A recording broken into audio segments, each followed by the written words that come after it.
Good morning, ladies and gentlemen. In today's video, I'm going to be discussing last night's game between the New York Knicks and the Boston Celtics. However, before I get too far into it, I would like to remind you all to leave a like and subscribe. I've been appreciating all the support that I've been receiving lately, and I hope to see that continue. Now, without further ado, let's talk about the game. The Knicks were able to essentially blow out the Celtics, coming away with a 105-75 victory where they played fantastic defense and were really able to limit what the Celtics were able to do on the offensive side of the floor. Their offense wasn't particularly great, the Knicks that is, but it was enough to easily defeat a Celtics team that really struggled to both get easy shots inside the paint and also to knock down open shots from the perimeter. On the offensive end, though, the Knicks were led by two pretty good performances from the two players that probably would be considered the best guys on their team in R.J. Barrett and Julius Randle. Both finished with double-doubles as Barrett had 19 points and 11 rebounds on 5 for 11 shooting. He also made 7 of his 8 free throws. Randle had 20 points and 12 rebounds on 7 for 14 shooting. I'm going to talk about Barrett probably more than Randle here just because he's the more intriguing player to me moving forward. RJ played really well today from what I saw. There were a few times where he was able to beat his defender off the dribble, and a lot of the time that defender was either Jaylen Brown or Marcus Smart, who are two of the better on-ball perimeter defensive players in this league. So that was certainly impressive for RJ. I also thought that he made a few key reads. He threw a lob to Mitchell Robinson at the beginning of the second half, and also had a few nice kickouts to three-point shooters. And finally, perhaps the most intriguing part of this game for me in watching RJ was he knocked down 2 of his 4 three-point attempts. Both of them were wide open, catch-and-shoot looks, but those are shots that he needs to be knocking down in order for him to reach his maximum potential as a threat on the offensive end of the floor. Obviously, with his ability to score off the dribble, he's going to be a solid weapon, but whether or not he can blossom into being a true player that you can center an offense around is going to be dependent on the shot, because when you're a good shooter, number one, you're able to be much more of a weapon on the offensive end of the floor due to your ability to space the floor, but it also allows you to take advantage of that off the dribble skill, as opposing defenders are going to be closing out on you harder than they otherwise would if you were a poor shooter, and that allows you to attack those closeouts and get into the mid-range or get to the rim, where you're either able to make a nice pass to a guy in the dunker spot or a player on the perimeter, or create your own shot. So that jumper for RJ is the key, and it seems to me that if he's able to develop that, he's got some real all-star potential in him, and I'm very intrigued by what I saw today. Definitely one of the players who I will be keeping my closest eye on moving forward from the draft class of 2019, and definitely should have gone in the top 5. We'll see if he ends up being the third best player in that class, but I still think he's going to be quite good, and I think that people overreacted a little too much to that rookie season. I get it, he's been inconsistent still in his sophomore year so far, but if he can iron out that shooting, it's going to go a long ways. Julius Randle, like I said before, was the other leading scorer for the Knicks. Randle didn't show me anything too new that I feel the need to talk about. Essentially, just a bruiser who is able to create shots for himself using his strength. And it was just a pretty solid game for him. 20 points on 14 shots is definitely something that you're going to take. And I think that he's playing well enough that he's perhaps earned another strong contract once this one concludes. And he also might have some trade value for this rebuilding New York Knicks team to recoup some good value out of him as a player who's able to create his own shot in the half court. Lastly, I thought that Emmanuel Quickley looked outstanding today. This is the first time that I've seen the Knicks so far this season, so I had heard that Quickley was blossoming into a pretty solid pro off the bench for this Knicks team, but I really liked what I saw today. To make this perfectly clear, I did not think that taking Quickley with the 25th pick was a good move for the Knicks. I actually liked Quickley quite a bit. I think I had him 36th on my big board prior to the draft. And I think that I was also quite a bit higher on him than the general consensus. I think most people had him in the mid to low 40s. So me having him in the mid 30s was a bit of a step forward from that. So for the Knicks to take him a full 10 spots ahead of my optimistic rating seemed like a bit of a head scratcher and something that they might regret in the future. But so far, he has probably even exceeded that draft position. He's been better than his fellow first-round pick on the Celtics and Aaron Nesmith for sure, although Nesmith has played very limited minutes so far. But getting back to Quickly, he had a great game today, had 17 points and 8 assists on 7 for 12 shooting.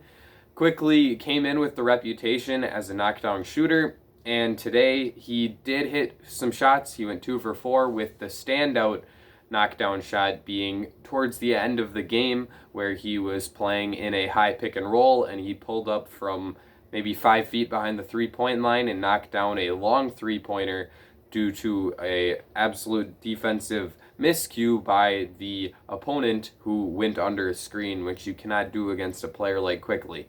But going into the draft, we knew that he was going to be a knockdown shooter. The questions came more so with his passing and whether or not he would actually be able to play the point guard position. Because when you're as small as he is, only about 6'2", you probably aren't going to be able to play the wing at a high level, although his plus wingspan does allow him to guard up the lineup a little bit. But with Quickly, so far he has really looked good as a primary ball handler. I've heard a lot of good things heading into this game, and my first reaction is that, yeah, this probably is going to be a guy who's capable of manning the point guard position at the NBA level.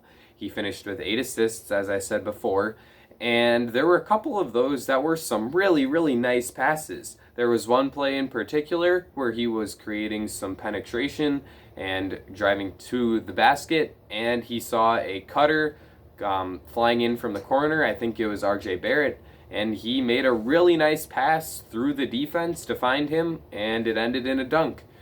There was another play where he threw a lob pass. I can't remember if it was to Robinson or Noel, but either one of the two big men for the Knicks, which ended in an easy finish. And he also was scoring the ball off the dribble as well, both in the mid-range and in at the basket a couple times, but mostly in the mid-range. But Quickly looks like a nice player, looks like a nice piece for this Knicks team moving forward, and is probably the most promising of their 3 young point guards between him, Dennis Smith Jr., and Frank Ntilikina. Ntilikina, I don't think, played today. Not really sure what's going on there. Maybe he's injured. I don't know. I haven't paid too close of attention to the Knicks. Smith Jr. played, and oh boy, that guy does not look very good. So, almost by default, Quickly is the most promising of the 3, but I also think that he is a pretty good player and has earned that distinction. Overall, with the Knicks, I'm not sure I buy them as being like a playoff level team. They're 6-8. I think they're 10th in the Eastern Conference as it stands right now, so technically they would be in the play-in if the season ended today. But I don't think that they are that good. Right now, they are 28th in offensive rating, and today I was able to see why. There's not a whole lot of floor spacing on this team. They don't have a whole lot of plus 3-point shooters, especially with Alec Burks being out for a stretch of time here. And I don't think that that offensive rating really has much of a chance to go up. So they're really banking on their defense being quite strong. And as of right now, they are 19th in defensive rating, although I'm sure after the stinker the Celtics put up against them today, that defensive rating is probably going to climb up a little bit. You can't only allow 75 points in a game and not see an improvement on your defensive rating. But I also don't necessarily think that they are the 19th best defensive team in the NBA. On the perimeter, Elfrid Payton is probably the only true plus defender for this team, unless I'm forgetting about, I guess, Frank Ntilikina, if he's actually on the court, but that hasn't been the case. That wasn't the case today. So they don't have too many plus perimeter defenders. And while they do have good rim protectors in Nerlens Noel and Mitchell Robinson, both of them are a bit foul happy and tend to fall for pump fakes at a high level. So I think that this is probably a bottom 5 defense in the NBA as well. And maybe Tom Thibodeau can keep them performing at a higher level than that, but I'm not sure that it's something that I would bank on. I think a primary reason why their defensive rating is so high at this point is because they are third in opponent 3-point percentage allowed. And you could say that, well, that's because they're stingy and not giving up good looks from the 3-point line. Well, they are also 7th in opponent 3-point rate, which means that they allow 3-point shots at the 7th highest rating of any team in the NBA. And based off what I saw today, a good amount of those threes are wide open looks. So, yeah, that might be a problem. Once teams start making those shots, we could see the Knicks start to get a bit unlucky, and after that, they might not perform at quite the same level that they have so far. But they certainly are a scrappy team. I thought that they were the worst team in the league heading into this year. I no longer think that. I think they're probably better than Detroit. I think they're better than Sacramento. They might be better than Chicago. Yeah, they're not the worst team in the league. And that's a step forward for the Knicks. And they have some intriguing young pieces like Quickly, like Barrett. I didn't see too much of Obi Toppin that impressed me today, but he's coming off an injury, so perhaps he'll be better as time goes on. There are some pieces here, so we'll see what happens with the Knicks, but do I buy them as a top 10 team in the Eastern Conference? No, not quite. With the Celtics, oh boy, this was an absolute stinker. I'm not sure how much you can take away from it just because of, oh my gosh, this might have been the worst basketball I've seen any team play all year. The reason why this is kind of a game to acknowledge for the Celts is because it was Kemba Walker's return to the basketball court. So I guess I will touch on him a little bit here, but I'm not sure I'll get too far into analyzing the Celtics because I don't think that this is what this team truly is. Walker scored 9 points on 3 for 13 shooting, 1 for 8 from 3. And I actually don't think that he was as bad as the stat line indicates. Usually when someone shoots as poorly from the field as 3 for 13, it's an indication that they didn't have too good shot selection. But that really wasn't the case for Kemba. He was getting some open looks, both from the 3-point line and in the mid-range. He just wasn't able to knock them down today, and I think that a large portion of that can be attributed to rust, as it was his first game coming off of the injury. So as time goes on, I expect that we will see Kemba Walker start to play better. Those wide open looks will start to go in, and he will start to regain that top 35 caliber form that we know Kemba Walker is, because obviously terrific player, borderline all-star level player. But outside of that, there were some other performances on this Celtics team that were just despicable. Jaylen Brown was really the only player who did turn in a good performance, scoring 25 points on 9 for 20 shooting. He appeared to grow frustrated with the officials who weren't giving him all the calls that he wanted, and also with his teammates who just weren't able to knock down the wide open 3-point shots that he was able to generate for them. But he played a pretty solid game aside from that, and 25 points out of a 75-point effort for the team is a pretty significant scoring load. But Marcus Smart is the player that is going to have to step up here in Jason Tatum's absence. Smart finished with 10 points on 4 for 15 shooting, 0 for 7 from 3. I think a lot of this is shot selection, as when Marcus Smart is asked to be one of the primary options in the flow of the offense, he tends to become a bit of a gunner and just end up taking wild shots with much higher frequency than you would prefer to see, which is a problem. Smart can't be doing that, and I'm sure once Tatum comes back, that will be limited from him. But in the meantime, he's both going to have to be more of an initiator in the offense and more of a playmaker, as I think he only had 2 assists today, and that's probably his strongest attribute on the offensive end, is as a passer. So he's going to have to be better there, and he's going to have to pass up on some of these contested three-pointers that he loves to jack up. Outside of that, I don't have too much to say about this Celtics team.